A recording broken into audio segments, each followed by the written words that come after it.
Hi, my name is Emily, and before I tell you what my parents did to me, I want to ask you something.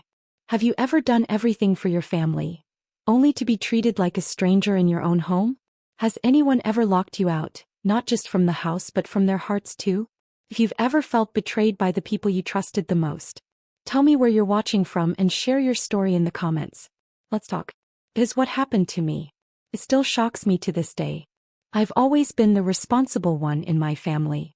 You know, the kind of daughter who never complains, who shows up when needed, who says yes, even when everything inside her is screaming no. That was me, always giving, always helping, always staying quiet. When I got my first full-time job at 22, I thought it would be the beginning of my independence. I had this dream. I wanted to get a little apartment downtown, maybe paint the walls in soft colors and have a quiet reading corner by the window. Nothing fancy, just a space that was mine. But that dream never even made it past the maybe someday stage. Because right around the time I got that job, my dad was laid off. My mom called me one night, voice trembling, and told me the mortgage was falling behind. She didn't ask me directly, but she didn't need to. I offered. Just like that, I started sending money home every month. I told myself it was temporary. Just a few months. Just until they got back on their feet. But months turned into years.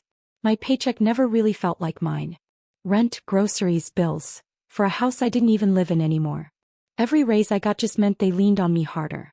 My sister, Rachel, got married 2 years later. There was no budget for her wedding. None. But somehow my parents promised her the perfect day. And guess who they turned to? I didn't even hesitate. I wrote the check, paid the caterer, covered the decorations, and even paid for the venue deposit. I remember picking out a dress from the clearance rack for myself, while Rachel walked into her bridal fitting like royalty. I smiled the whole day. Because that's what I was supposed to do. That's what I always did. Even when I found out they'd taken out a loan in my name to cover some of their medical debt, I didn't say anything. I was angry, sure. But when I brought it up, my mom cried and said they didn't know what else to do. That they were desperate. That I was the only one they could count on. And that sentence, "You're the only one we can count on," it stuck to me like glue. It sounded like a compliment, but it felt like a life sentence. I kept giving. Quietly. Even when it meant pushing my own plans back. Even when I watched my friends buy homes, travel, fall in love, start families, I stayed where I was. Working extra hours. Canceling vacations. Postponing happiness. Once I told my dad I was thinking about moving into my own place. His face changed instantly. Not angry, just disappointed. He didn't say, "Don't go." Instead he said, "It would just be such a bad time to do that right now, Em. Your mother's been so stressed. And I don't know how we'd manage the extra burden." So I stayed. That was the pattern. I stayed. I paid. I smiled. And it wasn't that I didn't love them, I did. I still do. That's what made it so hard. You see, loyalty is a heavy thing. It can carry you through a storm, but it can also drown you if no one throws you a rope. No one ever asked if I was okay. Not once. Not even when I got sick from stress and had to take a week off work. Not when I lost a relationship because I was too busy handling everyone else's problems. Not when I spent birthdays alone because the family was too tired to celebrate after spending the day with my sister's kids. There was this one night I remember clearly. I was sitting at the kitchen table working through spreadsheets for my job, while also sorting out my dad's insurance paperwork. Rachel walked in, took a soda from the fridge and said, "You're such a good daughter." Then she laughed. "If I were you, I'd have run off years ago." I smiled. But that night after they went to bed, I cried on the bathroom floor. Not because I regretted helping, but because deep down I knew they'd never do the same for me. So I stayed. Because in my heart I believed loyalty mattered. I believed family came first. I believed that one day maybe they'd see it. They'd appreciate it. I was wrong. Because one simple message would change everything. A few cold words that told me exactly where I stood. And that message, it came when I least expected it. It was a Friday evening. I had just returned from a work trip that took me out of town for 4 days. The flight was exhausting, the meetings were endless, and all I could think about was taking a hot shower, changing into my soft pajamas, and curling up with some leftover casserole from the fridge. I pulled into the driveway, dragging my suitcase behind me, just glad to be home. But when I got to the front door and slipped my key into the lock, it didn't turn. I paused, confused, and tried again, harder this time. Nothing. For a moment I thought maybe I had the wrong key. Maybe I grabbed an old one by mistake. I checked my bag, went through every zipper. But no, this was the only key I had. The same key I had used for years. I rang the doorbell. No answer. I knocked. Still nothing. I even walked around to the side gate, only to find that the code I'd known by heart had been changed too. I stood there, stunned, gripping my suitcase handle so tightly my knuckles turned white. And then my phone buzzed. I looked down to see a message from my mom. Read. We changed all the locks on the front door and also the gate code. We no longer trust you. That was it. No hi. No explanation. No warning. Just that. I stared at my phone, reading the words again and again as if maybe they'd make sense the fourth or fifth time around. But they didn't. My heart started racing. I felt cold all over, like someone had poured ice water down my back. My hands trembled and I suddenly couldn't tell if I was going to cry or throw up. Or both. What had I done? What did they mean by, we no longer trust you? There hadn't been any fight before I left. No argument. No disagreement. I kissed my mom on the cheek before heading to the airport. She even told me to take care and bring back something for the kids. And now this. I called. No answer. I called again. Straight to voicemail. I texted back. Mom, what's going on? Why would you do this? No response. Called my dad. No answer. I tried Rachel. Nothing. Total silence. I just stood there in front of the home I had helped pay for, feeling like a stranger. Like someone had changed the story of my life while I was gone. There wasn't a single sign that this was coming. No build-up. No warning. Just a locked door and a cold message that pierced deeper than any argument ever could. And the worst part was, I kept blaming myself. I kept replaying the past few months in my head, wondering if I'd missed something. Had I forgotten a birthday? Said something wrong? Was it because I brought up moving out again? Was it about money? I had still been sending my share for the mortgage, even while traveling for work. I had never stopped helping. Never once said no when they needed something. So why now? Why this? I sat on the steps with my suitcase beside me like some tired guest who had overstayed her welcome. My eyes burned as I stared at the darkened windows of the house I once called home. It was the same porch I had decorated for Christmas, the same door I had opened carrying groceries and late-night snacks for everyone, the same spot where I used to sit with my dad during summer storms. No. I wasn't allowed in. I felt humiliated. Not because the neighbors might see me sitting outside, but because I had spent so many years thinking that loyalty meant safety. That if you loved hard enough, gave enough, stayed long enough, you'd never be cast aside. But apparently that's not how my family worked. They didn't send me a call to talk things out. They didn't ask questions. They didn't even accuse me of anything specific. They just locked me out. Not just of the house but of everything. Of family dinners. Of birthday parties. Of conversations. Of their trust. I scrolled back up and read the message again. We no longer trust you. That line broke something inside me. Because trust was the only thing I had left. I had no savings, no property, no independence. Just trust. And now they'd taken even that. That night I slept in a cheap motel room off the highway. I didn't eat dinner. I didn't watch TV. I just lay there staring at the ceiling in the dark, wondering when love turned into suspicion, and how long they'd been planning this without telling me. But deep inside me something shifted. Something heavy. Something sharp. Because if they didn't trust me, maybe it was time I stopped trusting them too. I didn't sleep much that night. I kept staring at the ceiling, lost in thoughts that refused to stop spinning. Every time I closed my eyes, I saw that message on my phone again. We no longer trust you. The words hit harder each time I remembered them. And slowly, those words started digging up memories I had tried so hard to bury. That night, lying alone in that motel bed, it all came rushing back. I thought about all the times I sat quietly at the dinner table while my parents showered praise on my brother for things like mowing the lawn or helping fix the garage door. They'd clap him on the back, calling him the man of the house, even though he barely held a job and borrowed money more often than he repaid it. I remembered how my sister Rachel could do no wrong. She missed deadlines, forgot birthdays, even yelled at my mom once during Christmas. But still my parents would say, she's just going through a lot. Give her grace. But me. When I got promoted at work, twice in 1 year, not a single congratulations. Just a dry, "That's nice," followed by a question about when I'd be able to cover the next set of utility bills. They always said I worked too much. That I wasn't fun. That I didn't know how to relax. And when I tried to explain that I was doing it for them, for this family, they'd laugh and say, "Well, no one asked you to be the hero." But they did ask. They asked in 1,000 small ways. Like when they gave Rachel the money I had saved for my apartment deposit, claiming she needed it, just for a while, after her honeymoon. Or when they volunteered my car so she and her husband could have a romantic weekend. But the one memory that hurt most, the one that still stings like a fresh burn, was when they gave my room away. I had been staying late at the office all week to finish a big project. I came home one Friday night completely drained, only to find all my things in boxes in my room, completely empty. I found my mom in the hallway and asked what was going on. She just smiled and said, "We thought you wouldn't mind. Rachel's fiancé is moving in for a bit. You're hardly ever here anyway." Hardly ever there. Because I was working late to keep the lights on. They moved me into the tiny storage room downstairs. No windows. No closet. Just enough space for a twin bed and a plastic drawer. They didn't ask me. They just assumed I'd agree. As I always did. And I did.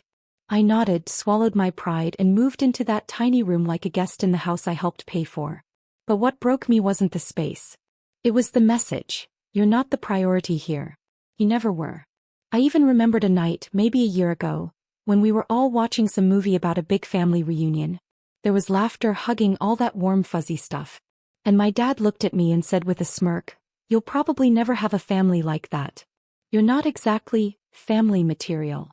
Everyone chuckled. Even Rachel laughed. I smiled too. Pretended it didn't hurt. But it did. I think about those little moments more now. The backhanded comments. The quiet digs. The way I was always the one setting the table, picking up the pieces, paying the bills. But never the one getting invited to sit at the center. I was useful. But I was never loved. I was expected to give but never expected to need. And when I did need, even just a little kindness after coming back from that work trip, they locked me out. Literally and emotionally. It's strange how betrayal doesn't always come with shouting. Sometimes it comes with silence. With smirks. With small choices that add up over years until you're left wondering how you ever called this place home. I lay in that motel bed remembering all the birthdays I planned, the holidays I cooked for, the tears I swallowed every time I felt invisible in my own family. And now, after everything, they didn't even have the decency to tell me face to face. They just shut me out. But as the hours passed, something started to shift inside me. A quiet anger, slow but steady.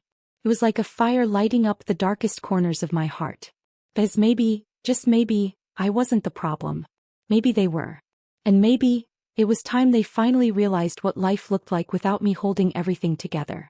The morning light came through the thin motel curtains like a gentle reminder that the world keeps going, even when your whole life feels like it stopped. I sat up slowly. My neck was stiff from the cheap pillow and my handbag, the only thing I had with me, lay beside me on the bed, half unzipped. That was all I had. No change of clothes. No toothbrush. No charger. Just me and silence.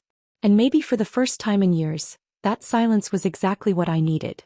No one asking for money. No one needing a ride. No one pretending my feelings didn't matter. I sat there for a long time, letting the quiet settle. My emotions were still raw, confused, hurt, and angry. But slowly another feeling began to rise beneath all that noise. Clarity. For the first time in a long time, I wasn't reacting emotionally. I wasn't trying to fix anything. I wasn't rushing to defend myself or explain my worth. I was just thinking. Logically. And when you strip away all the noise, the picture becomes surprisingly clear. I reached into my bag and pulled out my phone. My hand shook as I opened my banking app. I didn't know what I was looking for at first. Maybe some kind of distraction. But what I saw hit me harder than I expected. $4,800. That's what I'd paid last month, on their mortgage. I blinked. Wait, no, it wasn't a mistake. I scrolled. There it was again. And again. Month after month.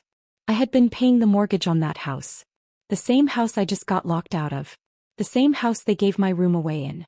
The same house where I cleaned their dishes, helped with their bills, kept quiet when they overlooked me again and again.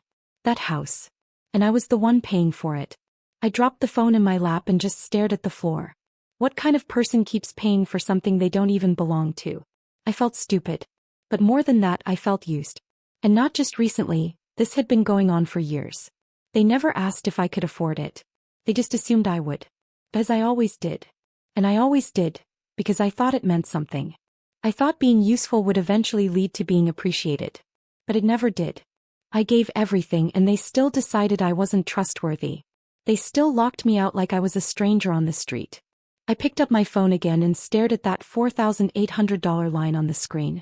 Suddenly, it didn't feel like a payment. It felt like a leash. One I had unknowingly put around my own neck. But not anymore. Right then, right there in that cheap motel room with stale air and peeling wallpaper, I made a decision. I wasn't going to keep paying for my own rejection. I opened a new browser tab and logged into the mortgage site. The login was still in my name. The email was still mine. My parents had never cared to change it. I hovered my finger over the autopay button and clicked cancel. Then I paused, took a breath, and clicked confirm. That was it. No drama. No yelling. No final goodbye. Just a quiet click that said, I'm done. Done being the backup plan. Done being the invisible helper. Done being the ATM with no emotions. I leaned back on the headboard and felt a strange calm wash over me. It wasn't joy, not yet. But it was something close to peace. For the first time in years, I had taken something back for myself. I didn't owe them my life just because I was their daughter. I didn't owe them silence for the way they hurt me. And I definitely didn't owe them $4,800 a month for a house I wasn't even allowed to enter. My phone buzzed just then. It was an email. From the mortgage company. Autopay has been successfully canceled. I smiled, not because I was being petty, but because that email felt like the first real boundary I had ever set. They threw me out like I didn't matter. So I stopped paying like they did. It was simple, quiet, fair. And something told me, this was just the beginning. The next morning I woke up feeling lighter than I had in months. The weight of all those years of being taken for granted was slowly lifting. It was quiet, but inside me something strong was starting to grow. I got ready slowly, still in my pajamas, and headed to the bank nearby. The sun was just rising and the streets were calm. I wanted to move carefully without making a scene. No yelling. No drama. Just clear, quiet steps toward taking back my life. At the bank, I told the teller that I wanted to remove myself from the mortgage and the shared line of credit on that house. They asked a few questions, but I kept my answers short and steady. This wasn't about explaining or defending myself anymore. I signed the papers. Felt strange and good, all at once. Like I was closing a chapter that had never really been mine. As I left the bank, I sent a simple text message to my parents. Understood. No accusations. No anger. Just those one-word words. I wanted them to know I saw everything clearly now. I wasn't begging. I wasn't crying. I wasn't fighting. I was calm. I was in control. And that made all the difference. Because when you take back your power quietly and with dignity, it hurts them more than any shouting ever could. I walked home slowly, feeling a peace I hadn't known before. This was just the start of my new beginning. Days passed, but I didn't hear anything from my parents. At first, I thought maybe they were too proud to reach out. Or maybe they just needed time to realize what had happened. But soon the silence started to change. My phone rang. It was my sister. Her voice was shaky, almost pleading. Can we please talk? Mom's really upset. She's crying all the time. I didn't answer. Instead, the calls kept coming. And the voicemails too. My mother's voice cracked with tears, leaving messages begging me to help, to reconsider. But I stayed silent. Because now I was watching. Watching as the reality sank in. Without my payments, they couldn't keep up with the mortgage.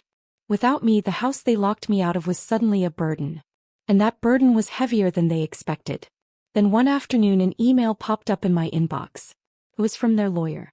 The subject line read, "We have a problem. Call immediately." I smiled quietly. No panic. No rush. I didn't call.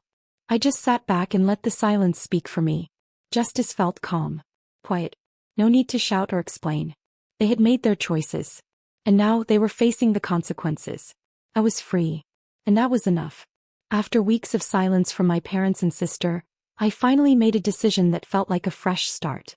I used the money I had been quietly paying toward their mortgage.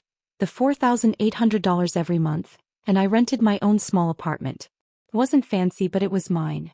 A place where I could lock the door and know that no one was going to change the locks on me again. Moving in felt strange at first. I was used to giving and sacrificing, always putting their needs first. Now I was doing something just for me. It was scary but also exciting. The space was quiet, and for the first time in years, I could hear myself think without the weight of their expectations pressing down. With my new apartment settled, I looked for ways to fill my days. I found a community center nearby and decided to join some of their programs. It was a place full of people who were kind-hearted and welcoming. People my age who understood what it meant to start over, to find hope again. I met others who had been through hard times, divorce, loss, betrayal, but who had found ways to rebuild. We shared stories and laughter, and slowly I began to feel less alone. It was a reminder that life could be different. That I could be different. The guilt I carried for so many years started to fade. I realized that I didn't have to be responsible for everyone else's happiness, especially when they didn't care about mine. I stopped letting their words and actions control me. Their emotional manipulation lost its power. It wasn't easy.